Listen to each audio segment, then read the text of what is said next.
Hello दोस्तों, आप सभी का स्वागत है आपका अपना चैनल एसएस क्लास 2.0 में। दोस्तों, आज हम लोग पढ़ेंगे सर्वनाम। इससे रिलेटेड जितने भी थ्योरी है सभी को हम कंप्लीट करेंगे। ठीक है। इससे पहले हम लोग ने नाउन के क्लास कंप्लीट कर लिए है, उससे रिलेटेड एमसीक्यू क्वेश्चन भी कंप्लीट करा दिए हैं। आप लोग हमारे वीडियो के सेक्शन में जाके उसे देख सकते हैं। चलिए बिना टाइम वेस्ट किए हुए अपने क्लास को शुरू करते हैं। तो सबसे पहले सर्वनाम कहते किसे हैं? तो संज्ञा के बदले में जिन शब्दों का प्रयोग किया जाता है उन्हें सर्वनाम कहते हैं। मतलब कि संज्ञा के स्थान पर जिस शब्दों का प्रयोग करते हैं उन्हें सर्वनाम कहते हैं। ठीक है। जैसे कि हो गया वह, उसे, उसने, मैं, मेरा, हम लोग। ठीक है, ये सब सर्वनाम है। चलिए आगे उदाहरण देख लेते हैं। जैसे कि देखिए, राम एक लड़का है। ठीक है, राम एक लड़का है। राम पढ़ने में तेज है। राम कड़ी मेहनत करता है। यहाँ पे राम बार बार आ रहा है। ठीक है, तो ये सब संज्ञा है राम। तो इसके जगह पे हम क्या करेंगे? सर्वनाम का प्रयोग करेंगे। ठीक है, जैसे कि राम एक लड़का है, वह पढ़ने में, यहाँ पे वह कर देंगे, वह पढ़ने में तेज है, वह कड़ी मेहनत करता है। ठीक है, ऐसे करेंगे तो वह सर्वनाम के बदले में प्रयोग होगा। ठीक है, आगे देखते हैं। हिंदी में कुल 11 मूल सर्वनाम है। ठीक है, कुल 11 मूल सर्वनाम है। जैसे कि मैं, तू, आप, यह, वह, जो, सो, कोई, क्या, कुछ और कौन, ये सभी 11 मूल सर्वनाम है। ठीक है, ये भी क्वेश्चन पूछा जाता है कि हिंदी में कुल कितने मूल सर्वनाम है? तो 11 है। ठीक है, ये सभी आपको याद होना चाहिए। चलिए आगे देखते हैं। सर्वनाम, सर्वनाम के कितने भेद होते हैं? तो सर्वनाम के कुल 6 भेद होते हैं। ठीक है, मोस्ट वीवीआई, ये कितनी बार ही एग्जाम में पूछे गया है कि सर्वनाम के कितने भेद होते हैं। आप लोग अच्छी तरह से याद कर लें।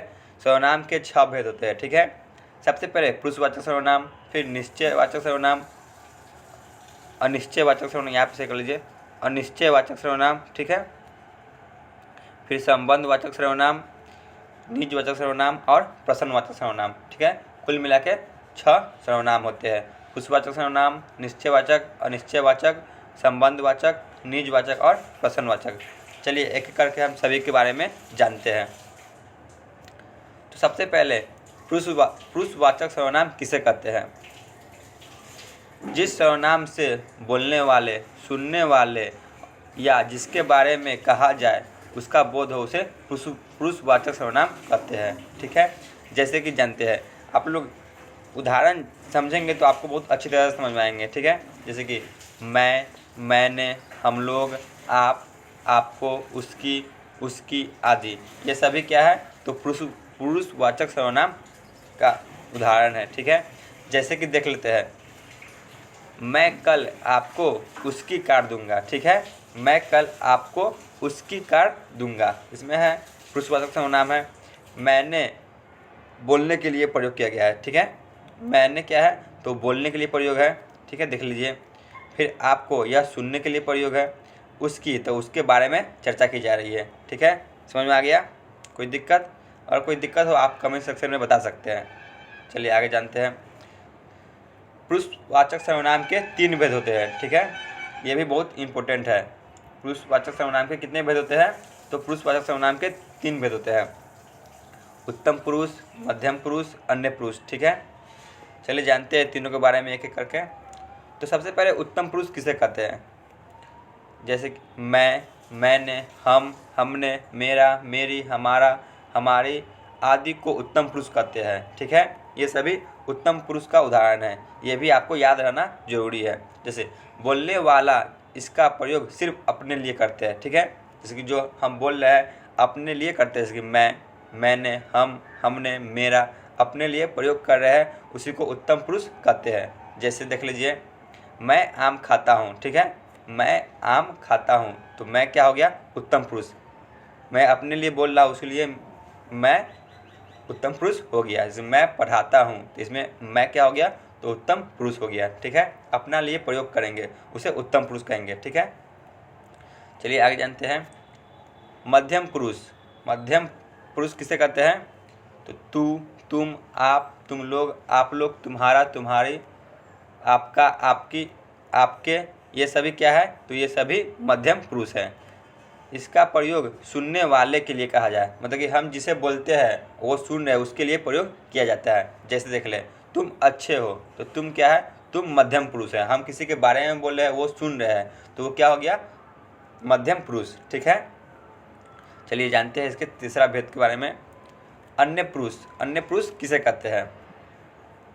उत्तम पुरुष और मध्यम पुरुष के अतिरिक्त सारे पुरुष, वह, वे, उसका, उसके, उनका, उनकी, ये सभी क्या है, तो अन्य पुरुष है। ठीक है, उत्तम पुरुष और मध्यम पुरुष के अतिरिक्त जितने भी बच गए वो सभी क्या है, तो वो सभी अन्य पुरुष है। ठीक है, इसका वक्ता श्रोता जिसके चर्चा करता है, तो जिसके बारे में चर्चा करता है वह अन्य पुरुष हो गया। जैसे देख ले, आपको उदाहरण से बहुत अच्छी तरह से समझ में आएगा। ठीक है, वह मोहन होगा। ठीक है, वह मोहन होगा, तो यहाँ पे वह क्या है, मोहन है। ठीक है, वह अन्य पुरुष का उदाहरण है। जैसे कि उसका भाई आया, तो उसका क्या है, अन्य पुरुष है। ठीक है, आप लोग देख सकते हैं यहाँ से, ये सभी अन्य पुरुष का उदाहरण है। चलिए आगे चलते हैं। अब सर्वनाम के दूसरा भेद के बारे में जानते हैं। निश्चयवाचक सर्वनाम किसे कहते हैं? ये बहुत ही आसान है, आपको नाम से ही पता चल रहा होगा। जिस संज्ञा से निश्चित ज्ञान, दूरी, निकटता का बोध हो उसे निश्चयवाचक सर्वनाम कहते हैं। जैसे कोई भी चीज़ निश्चित हो, ठीक है, उसे निश्चयवाचक सर्वनाम कहते हैं।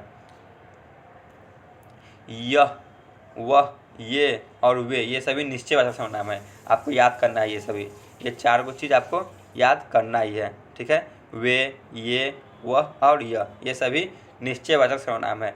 आपको जब भी यह चार को चीज़ मिल जाए तो आप समझ आएंगे कि यह निश्चयवाचक सर्वनाम है। जैसे यह पुस्तक है, यह निश्चित ही यह पुस्तक है बता रहा है। ठीक है, इसलिए यह निश्चयवाचक सर्वनाम हो गया।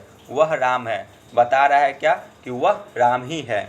ठीक है, इसीलिए वह भी निश्चयवाचक सर्वनाम हो गया। आपको याद कर लेना है कि निश्चयवाचक सर्वनाम किसे देखकर ट्रिक से जान सकते हैं, तो वह, यह, ये और वे, ये सभी निश्चयवाचक सर्वनाम हैं।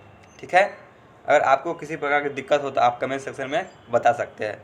चलिए आगे जानते हैं। सर्वनाम की तीसरा भेद, अनिश्चयवाचक सर्वनाम। ये भी आपको नाम से पता चल रहा होगा, जो भी निश्चित नहीं हो, ठीक है, उसे अनिश्चयवाचक सर्वनाम कहते हैं। चलिए जानते हैं इसका डिफिनीशन। जिस संज्ञा से किसी व्यक्तिक, वस्तु, दूरी या भाव की अनिश्चित बोध हो, ठीक है, अनिश्चित बोध हो मतलब निश्चित नहीं हो, उसे अनिश्चयवाचक सर्वनाम कहते हैं। अनिश्चयवाचक सर्वनाम सिर्फ दो ही है। ठीक है, निश्चयवाचक सर्वनाम कितने थे, तो चार थे। अनिश्चयवाचक कितने हैं, तो सिर्फ दो। जब भी आपको ये दो मिल जाए आप समझ जाएंगे कि यह अनिश्चयवाचक सर्वनाम है। पहला क्या है, तो कोई, कोई या किसी हो। ठीक है, दूसरा कुछ, ये आपको जब भी मिले तो आप समझ जाएंगे क्या ये अनिश्चयवाचक सर्वनाम है। इससे रिलेटेड प्रैक्टिस सेट आपको अगले वीडियो में मिल जाएंगे। ठीक है, उदाहरण से जानिए, आपको बहुत अच्छी तरह समझ आएंगे। जैसे नदी में कोई तैर रहा है, कोई हमें पता नहीं है कौन तैर रहा है, इसलिए यहाँ पे प्रयोग किया गया है कोई, यह अनिश्चयवाचक सर्वनाम है। दूसरा उदाहरण, किसी को बुलाओ।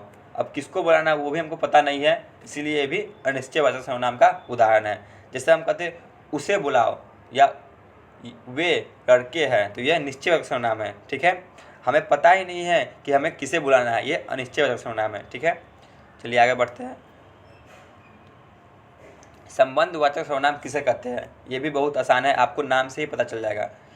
जो वाक्य संज्ञा या सर्वनाम से संबंध जोड़ता हो, ठीक है, संबंध जोड़ता हो उसे संबंधवाचक सर्वनाम कहते हैं। जैसे जो, सो, जिसकी, उसकी, जहाँ, वहाँ, जैसे, वैसा, जैसी, वैसी, ये सभी आपको याद रखना है। ठीक है, जब भी आपको ये सब मिले आप समझ जाएंगे कि क्या है, यह संबंधवाचक सर्वनाम है।